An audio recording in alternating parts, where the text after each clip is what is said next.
Bismillahirrahmanirrahim. Assalamualaikum warahmatullahi wabarakatuh. Alhamdulillahilladzi bi ni'matihi tatimmus shalihat. Asyhadu an la ilaha illallah wahdahu la syarikalah wa asyhadu anna Muhammadan abduhu wa rasuluhu la nabiyya ba'dah. Amma ba'du, Allahumma fasalli wa sallim ala nabiyyina Muhammad wa ala alihi wa ashabihi ajma'in. Faqala Allah Ta'ala fil Qur'anil Karim, a'udzu billahi minasy syaithanir rajim. Bismillahirrahmanirrahim. Qala rabbi shrah li sadri wa yassir li amri wahlul 'uqdatam min lisani yafqahu qawli. Rabbana zidna ilman warzuqna fahma. Allahumma faqihna fid din wa 'allimna at-ta'wil. Allahumma inna nas'aluka ilman nafi'an wa rizqan thayyiban wa 'amalan mutaqabbala. Amin ya rabbal alamin. Bapak Ibu hadirin jamaah salat zuhur Masjid Raya Al Istiqomah Pasar Bangko yang kami hormati. Kita bersyukur kepada Allah Subhanahu wa taala sampai hari ini kita masih diberikan oleh Allah nikmat-nikmat yang tak terhingga, di antaranya nikmat umur yang panjang, sehingga kita masih bisa hidup di muka bumi ini untuk berubudiyah kepada Allah.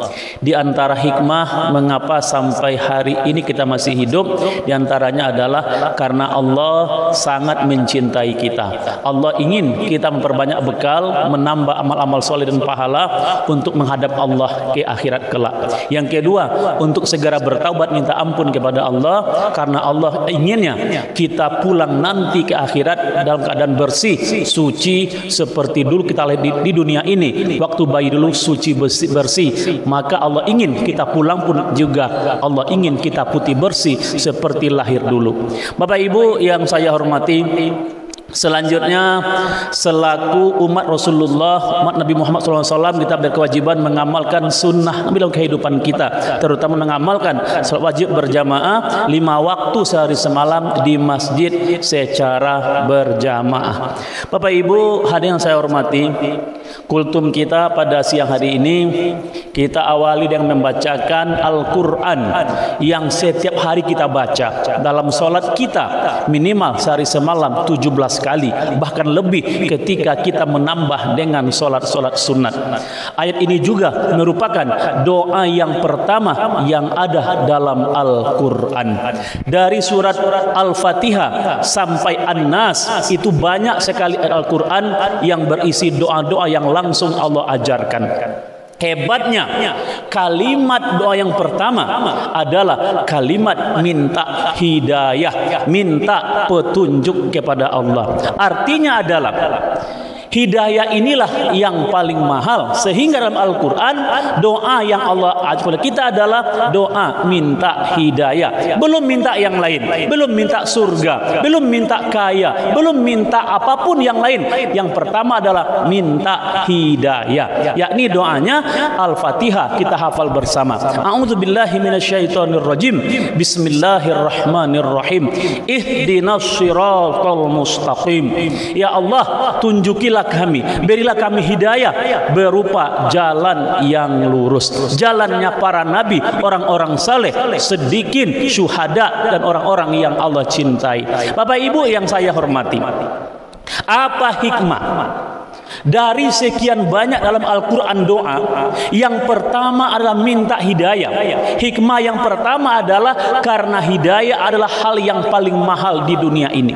Yang kedua, karena lemahnya kita tidak bisa apa-apa kalau tidak pertolongan dari Allah. Itulah makna ayat sebelumnya, iyyaka na'budu wa iyyaka nasta'in.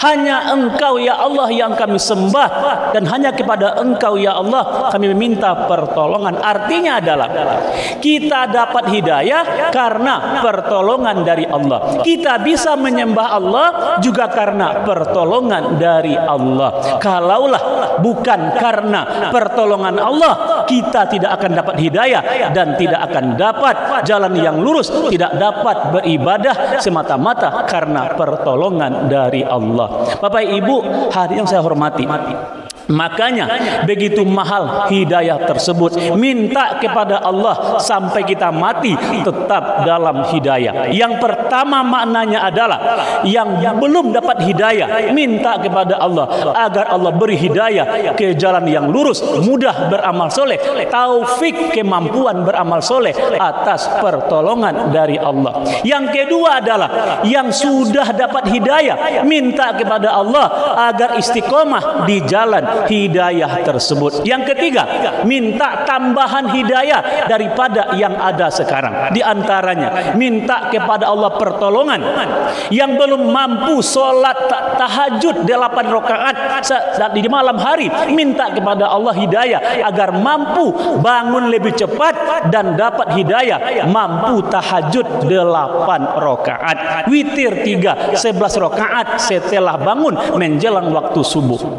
Lalu yang belum rutin sholat duha, minta kepada Allah dapat hidayah. Lalu yang belum bisa ke masjid berjamaah 5 waktu, mungkin baru bisa maghrib saja, minta kepada Allah hidayah agar dari subuh sampai isya bisa sholat wajib 5 waktu di masjid.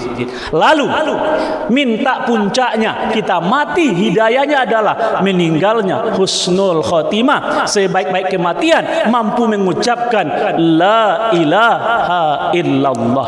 Bapak Ibu yang saya hormati, karena banyak terbentang kisah-kisah sejarah, bahkan orang-orang hebat awalnya namun di akhirnya tercabut hidayah. Satu di antaranya adalah Rajab bin Al-Anfuwah. Beliau adalah sahabat Nabi, hafal Al-Quran. Rajab Al-Anfuwah ini adalah delegasi Abu Bakar yang dikirim untuk menyadarkan Musailamah Al-Kazzab. Hafal Quran, sahabat Nabi yang utama, diutus untuk menyadarkan nabi palsu yang bernama Musailamah Al-Kazzab. Apa Bapak yang saya hormati yang terjadi? Qadarullah, sampai di sana malah ia murtad, malah jadi pengikut wakil ketua dari Musailamah Al-Kazzab karena tergoda, terpedaya oleh dunia. Karena Musailamah waktu itu menjanjikan kepadanya kalau ia mau jadi wakil ketua, murtad dari Islam, diberi setengah kekayaan kampung Yamamah, setengah harta dari Musailamah ketika itu. Tergoda ia sehingga murtad, padahal sahabat Nabi hafal Al-Quran, tercabut dari hidayah, meninggalnya kafir dalam keadaan murtad dari agama Islam.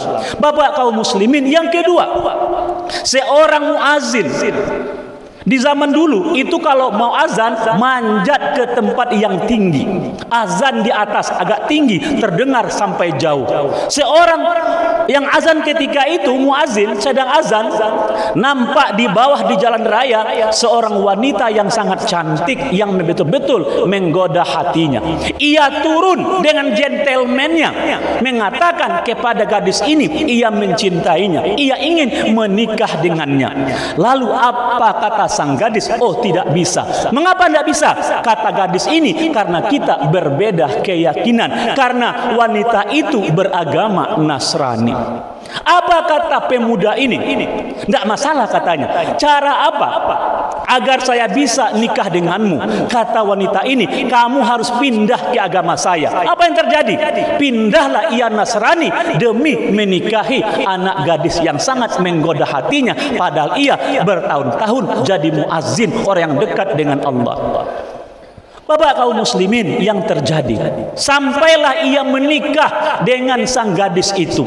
Di malam pertama qadarullah, ketika mau mendekati istrinya, ada gangguan di atap rumah mereka, ada bunyi-bunyian keras menggoda, sangat mengganggu mereka, sehingga laki-laki yang telah murtad ini manjat ke atap ingin nengok apa yang terjadi. Ternyata apa terjadi? Terjatuhlah laki-laki ini, jatuh meninggal sampai di bawah, mati dalam keadaan belum sempat menyentuh wanita yang dicintainya, yang membuat ia murtad dari agama Islam, tercabut dari hidayah, pindah ke Nasrani demi wanita, tapi tidak bisa menyentuhnya karena ajal datang sebelum ia dapat menyentuh istri tersebut. Kenapa? Ia dihukum oleh Allah karena menghilangkan hidayah dari hatinya. Bapak kaum muslimin, inilah sehingga sahabat Nabi, para sahabat paling khawatir nomor satu adalah meninggal dalam keadaan tidak mendapatkan hidayah.